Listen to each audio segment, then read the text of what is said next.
1 second. You hold the book for 1 second and warp us to the middle of nowhere? It wasn't my fault. I didn't even open it. It's because you put it on that pinball machine.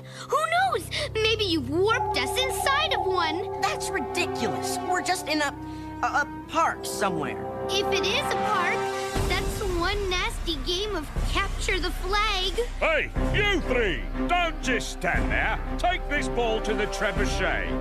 Okay, no problem. You heard the man. To the trebuchet. What's a trebuchet? Follow me. What took you so long? Sorry, your lordship. These peasants are small. I'd have used the big ones, but they ran away yesterday. Backstabbing Scots. And what about you three curiously garbed commoners? To whom do you vow allegiance? To, the king. Which king? Edward III or David Bruce? Wait a minute, it's a trick question. There aren't two kings, right? There is only one true king of all of Britain, and that's Edward III. David is just an ungrateful Scottish rebel like his father, Robert Bruce. Right, Edward. That's what we were going to say, wasn't it, guys? Spies! Sent from David's supporter, that unruly Black Agnes. Well, we'll just send them right back. Load them into the trebuchet. No, you wait, got it all stop. wrong.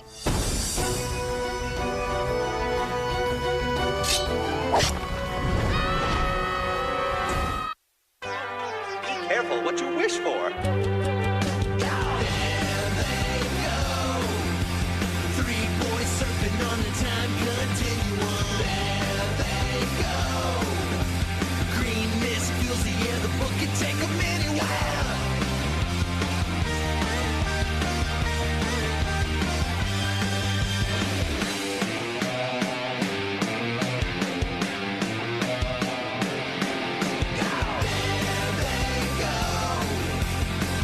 Girls warping time is 2105. There they go. You can catch a ride with the Time Warp Trio. Traveling through history.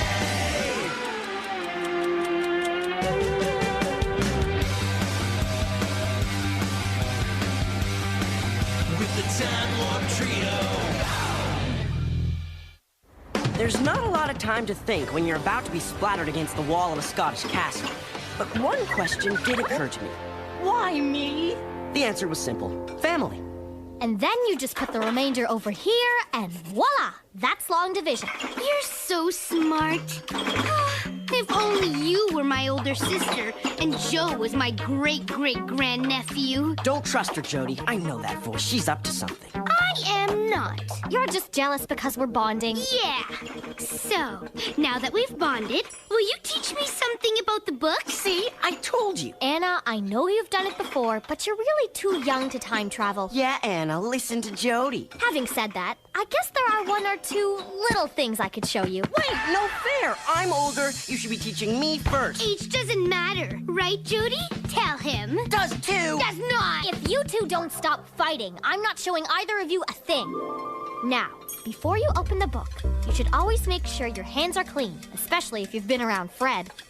I usually carry around some disinfecting lotion for just this purpose. Now, where did I put it? Wait, there's tomato sauce on this table. We should put the book someplace clean.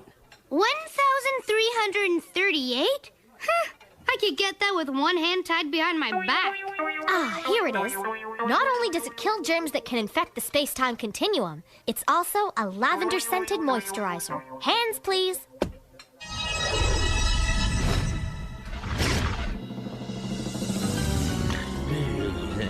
Meddling nephew. Traitorous brother. Huh? Ha-ha! Right into my trap. Now, let's see where my craftily hidden time bomb has sent that little warp runt. Medieval Scotland, eh? Perfect! We'll have bagpipes at your funeral, laddie.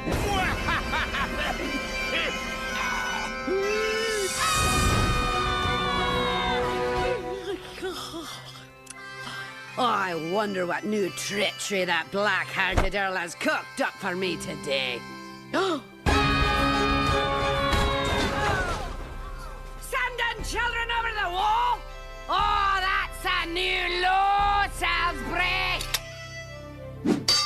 You're all right then? No broken bones? Good. You can let yourself out the main gate. What? But the chubby dude with the goatee will kill us. What the Earl of Salisbury does with you is his business. This castle has been under siege for nearly 5 months. We don't have food for 3 extra mouths. We're very light eaters. I'm fine with just a salad. You can't send us back out there. I demand to speak to the person in charge. Aye, Lady Agnes Randolph, I'm the person in charge of Castle Dunbar. My husband, the Earl of Moray, left to train Scottish troops in the north. With him away, the English thought we wouldn't put up much of a fight. Well, I guess you're wrong about that, eh, you greedy swines? Your accents are strange. What clan are you? Clan? Are you Campbell, McDougal? Where does your loyalty lie? Well, I like the Yankees, but Anna here's a Mets fan. What he means, your ladyship, is that we're from very far away. We don't have clans in New York. You're from York? That's an English city. She said New York? It's very different. It's not English at all. We swear.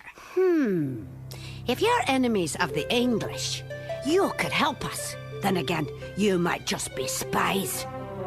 Constable McDoohickey! Aye, your ladyship. Put these 2 in irons until I decide what to do with them. Leave the wee one with me. She is full of spirit. I like that. You'll get 1 bowl of oats a day. Any complaints and you can have a stretch on the rack instead. The rack. That's the torture device that pulls your arms and legs out of their sockets, right? Uh-huh. The oats can't be that bad. You haven't tasted them yet. Uncle Joe! What are you doing here? Oh, just seeing the sights, or rather, that was my intention when I borrowed the book from you. But that's all in the past. My favorite nephew and great-great-grandniece are here to save me. Actually, we were hoping you were here to save us. Butterfingers here dropped the book on a pinball machine, and now we have no idea where it is. Pinball machine? Not the pizzeria on Terrelliman. Yeah, why? Oh, I thought I had defused them all, but I forgot about the pizzeria. Diffused what? Pinball machines? No, time bombs. Horrible things. They propel unsuspecting warpers to a random date when the book comes into contact with it. 1,338. 1338. My score. That must be where we've warped to. But who would... Mad Jack! He used to make small time bombs when we were kids. He's coming for the book, and you. He may already be here. What do we do? If only I could reach my pocket. I have the perfect lock-picking device. Wait. I may have something in my pocket that could help. Joe, see if you can reach it.